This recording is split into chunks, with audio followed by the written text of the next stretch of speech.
لما بنشوفه في مكان بنجري عليه احنا يا كبار قبل الأطفال من حلاوته. بس مش معنى كده يوصل الكيلو 200 جنيه وأكتر.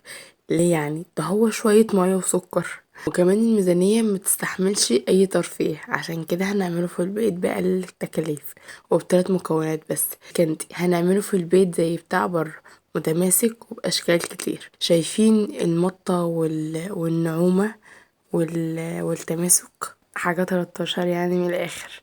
انا قررت ان احنا نعمله مع بعض عشان بقى الشتا جاي بقى، والسهرة قدام التلفزيون والمذاكرة هنبقى لي عاوزة كتير الفترة الجاية. يلا بينا. اول حاجة هنحتاج جيلي، ممكن تختاري اي لون باي طعم انتي عايزاه. هنجهز معانا طاسة هننزل فيها بالجيلي، وبعدين هنزل عليها 3 معالق صغيرين من السكر و3 معالق كبار من الجيلاتين. كل ده انا على البارد لسه. كوباية واحدة من المية، وبعدين هبدأ ان انا نميكس بقى ونخلط كل المكونات دي، بس كده نخلطها بس. وبعدين نحطها على نار هادية لحد ما تبدأ ان هي تغلي معايا كده وسمكها يتقل شوية بس. وكده بقى هتكون جاهزة. هحضر معايا اي حاجة يكون لها بوز بس علشان اقدر ان انا اوزع الجيلي بتاعي او الكاندي في القوالب. بعدين هحطه بقى في الحاجة دي، سيبه لحد ما يهدى شوية، او يعني ايه البخار بتاعه يهدى شوية. وبعدين يا اما هجيب القوالب السيليكون الصغيرة بتاعت الكب كيك دي، او الاشكال الصغيرة انتم شايفينها دي، او ان انا اجيب قوالب تلج.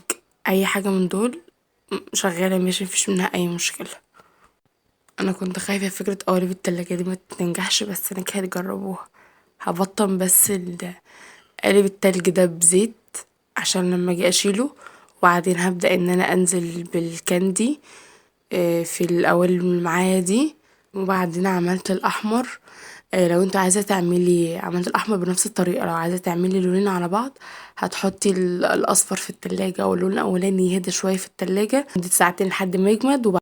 وبعدين هتطلعيه وتضيفي عليه اللون التاني، بس ما تضيفيش اللون التاني الا لما يهدى خالص علشان اللون الاولاني ما يسحش وما يختلطوش مع بعض. وبعدين هدخلهم هما ساعتين او ساعة ونص في التلاجة، وهيبقى جاهز معايا احلى كاندي. ممكن تقطعيه مكعبات كده زي اللي احنا بنجيبه من بره، ده اللي كان في مكعبات التلاجة.